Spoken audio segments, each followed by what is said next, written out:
Welcome to my channel, Learn with Teacher Annie.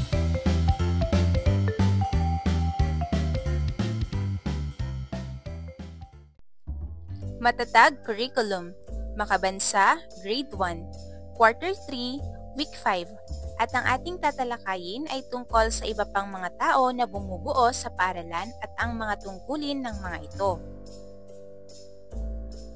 Day 1. Una, nakikilala ang iba pang mahalagang tao na bumubuo sa paaralan. Pangalawa, natutukoy ang mga tungkulin ng iba pang tao na bumubuo sa paaralan. Ngayon mga bata, maglaro tayo. Ang ating laro ay tatawagin ikaw o ako. Narito ang mga panuto. Magbabasa ng pangungusap ang guro. Tatayo ang mga mag-aaral kung ang pangungusap ay tungkulin ng mag-aaral. Uupo naman sila kung ang pangungusap ay tungkulin ng guro. Tatalon ang mga mag-aaral kung ang pangungusap ay parehong tungkulin ng guro at mag-aaral. Halimbawa ng pangungusap. Una, gumagawa ng takdang aralin. Pangalawa, inihahanda ang mga kagamitan sa pagtuturo ng pagbabasa. Pangatlo, pagpasok sa paaralan sa tamang oras. Pang-apat, pagiging tapat tuwing may pagsusulit. At panglima, pagwawasto ng mga gawain ng mga mag-aaral. Magaling mga bata! Sa araw na ito, kikilalanin natin ang iba pang mahahalagang tao na bumubuo sa paaralan. Tutukuyin din natin ang mga tungkulin ng iba pang tao na bumubuo sa paaralan. Narito ang gawaing pag-unawa sa mga susing salita o parirala. Namamahala, nag-aasikaso at namamalakad sa mga bagay-bagay. Aklatan, gusali o silid na naglalaman ng koleksyon ng mga aklat. Kantina, lugar sa opisina, paaralan, kampo o anumang pagawaan na maaaring mabilhan ng pagkain, inumin at iba pa.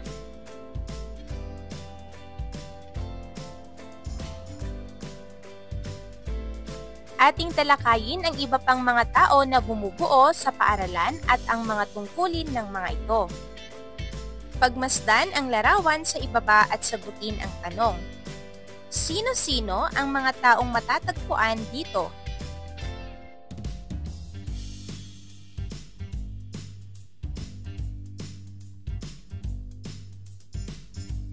Ikalawang larawan.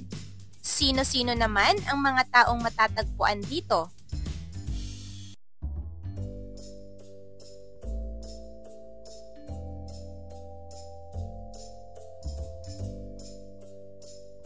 Ikatlong larawan. Sino-sino ang mga taong matatagpuan dito?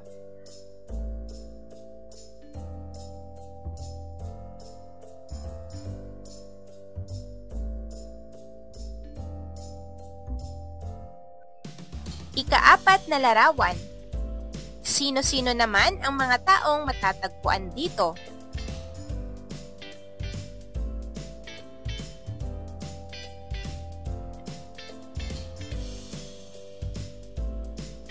At ang panghuling larawan, sino-sino ang mga taong matatagpuan dito?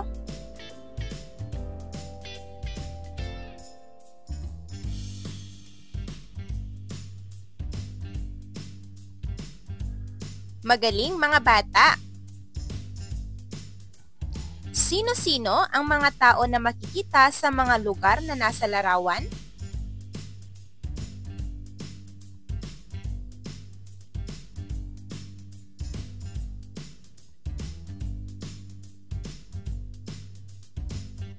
Magaling! Para sa guro, magpakita ng aktwal na larawan ng mga tao sa paaralan na matatagpuan sa mga lugar na unang ipinakita at talakayin ang kanilang mga tungkulin. Kilalanin ang iba pang tao sa sariling paaralan. Ipakilala ang iba pang tao na bumubuo sa sariling paaralan. Maaaring magpakita ng kanilang mga larawan upang makilala ang mga ito. Ngayon mga bata, Paano maipakikita ang paggalang sa mga nabanggit na tao na bumubuo sa sariling paaralan?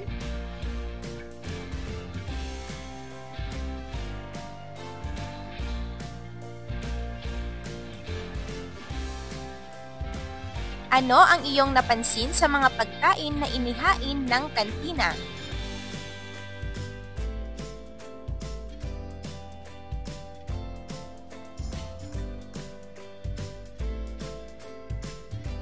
Ano ang kahalagahan ng namamahala sa kantina sa pagpapanatili ng masustansyang pagkain?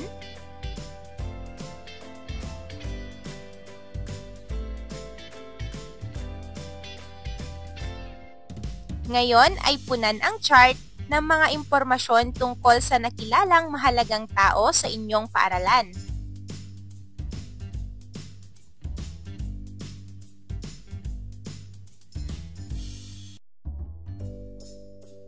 Pumili ng isang mahalagang tao sa paaralan. Iguhit ang napiling tao sa kahon at ang kanyang tungkulin na ginagampanan sa paaralan.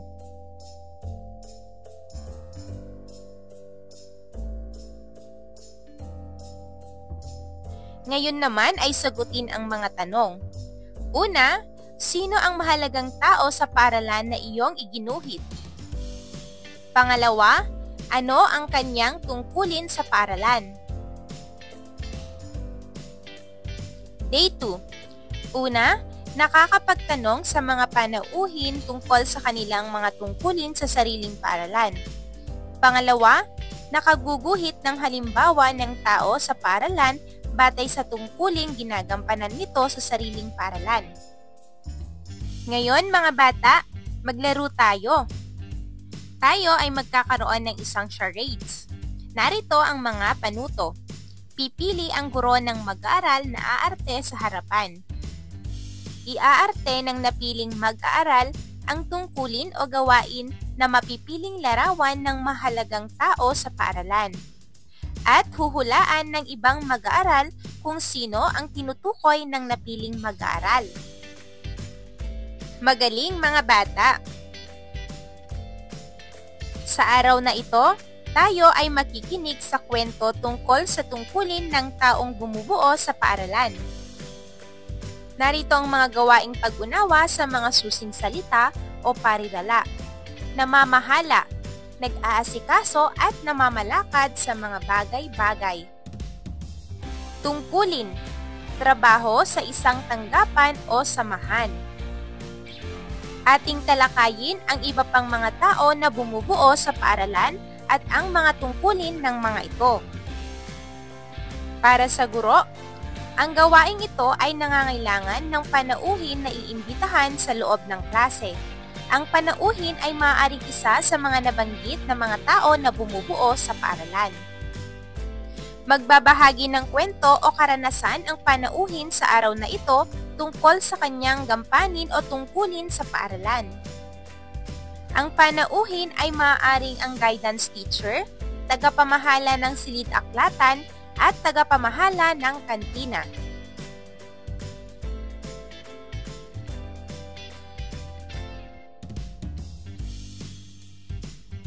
Ipagawa ang mga sumusunod.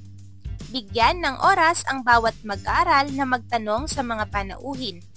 Ang mga tanong ay magmumula sa kanilang takdang aralin mula sa unang araw. Magaling mga bata! Bakit mahalaga na magampanan ang ating mga panauhin ang kanilang tungkulin?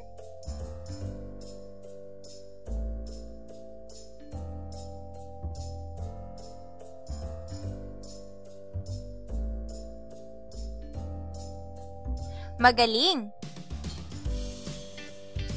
Ngayon ay sagutin naman natin ang mga tanong. Ano ang inyong natutunan mula sa ating mga panauhin?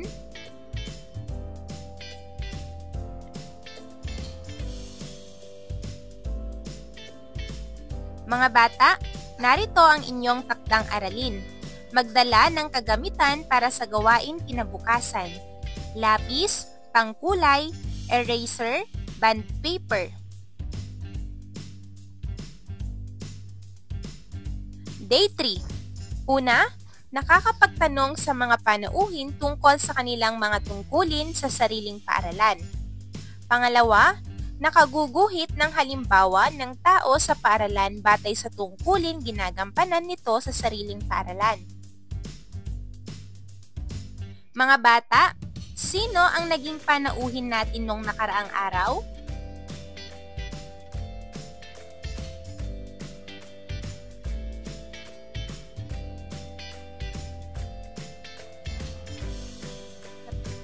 Ano ang natutuhan ninyo sa ibinahagi ng ating panauhin?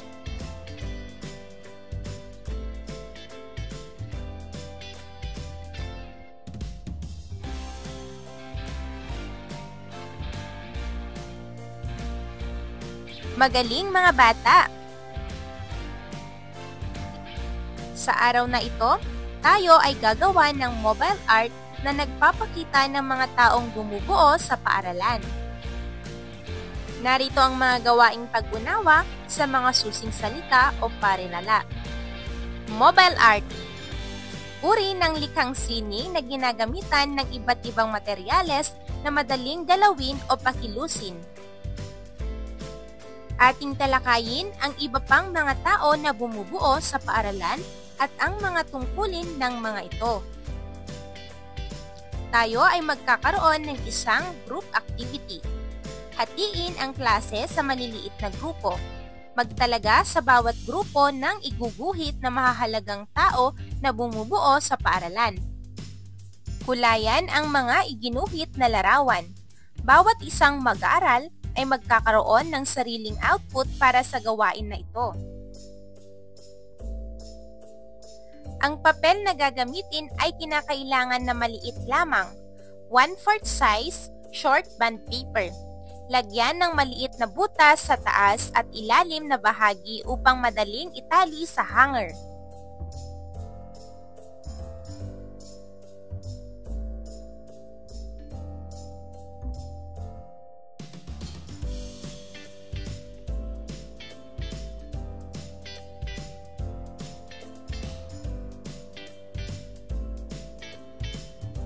Magaling mga bata! Karugtong na gawain. Hahanap ng kapares ang mga mag-aaral at ibabahagi nila ang kanilang mga iginuhit na larawan.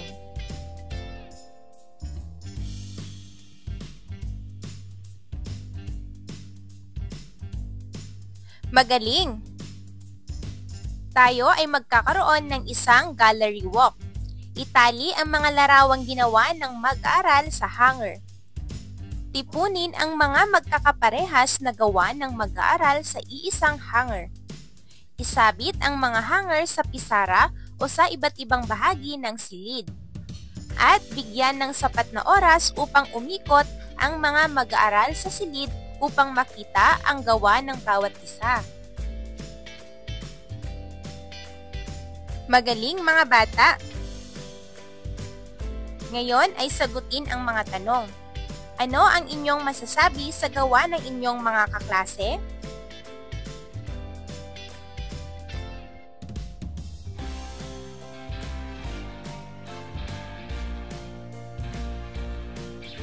Ano ang pinaka-nagustuhan ninyo sa gawain natin sa araw na ito?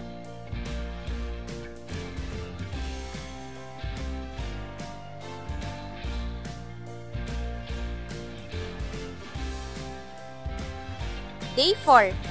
Nakapagbabahagi ng karanasan kasama ang mga taong bumubuo sa paaralan sa pamamagitan ng pagsasadula. Ipapakitang muli ang mga ginawang mobile art. Pipili ang ilang mga mag-aaral na magbabahagi ng kanilang iginuhit na larawan. Magaling mga bata! Sa araw na ito, tayo ay magbabahagi ng ating mga karanasan kasama ang mga taong bumubuo sa paaralan.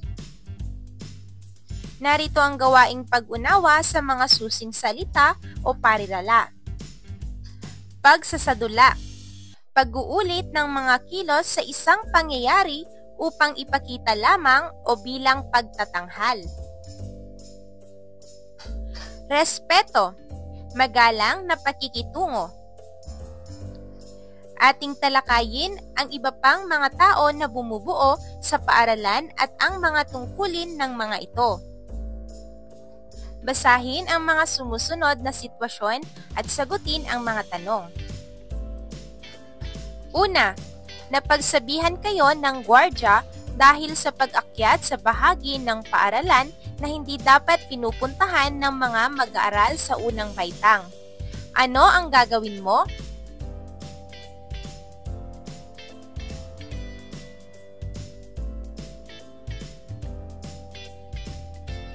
Pangalawa, masasalubong ninyo ang punong guro sa labas ng paaralan.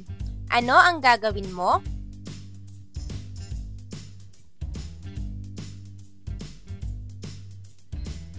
At pangatlo, masaya ang kwentuhan ninyong magkakaibigan sa loob ng silid-aklatan.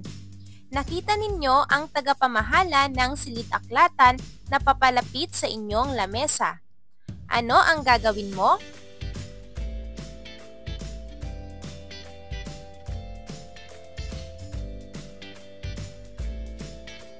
Magaling mga bata!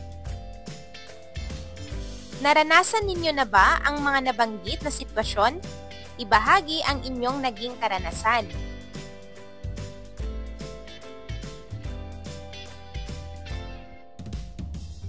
Magaling! Ngayon naman ay magkakaroon tayo ng isang pangkatang gawain. Una, ang klase ay mahahati sa maliliit na pangkat. Pangalawa, pag-uusapan ng mga mag-aaral ang kanilang karanasan kasama ang nakatalagang mahalagang tao sa paaralan. Pangatlo, bigyan ng oras ang mga mag-aaral upang pag-usapan kung paano nila isasadula ang napiling karanasan kasama ang mahalagang tao sa paaralan.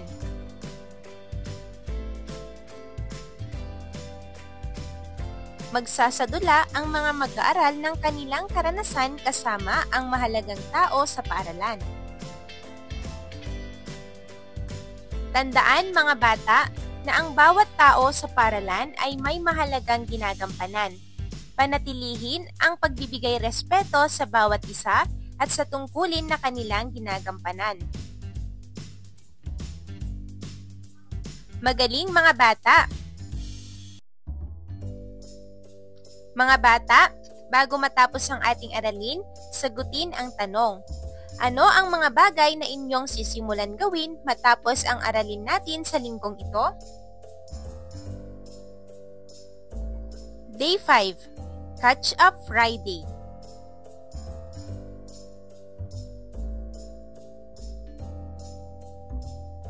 Mahusay mga bata!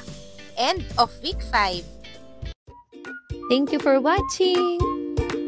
Also, don't forget to like, share, subscribe, and click the notification bell for you to be updated on our latest videos.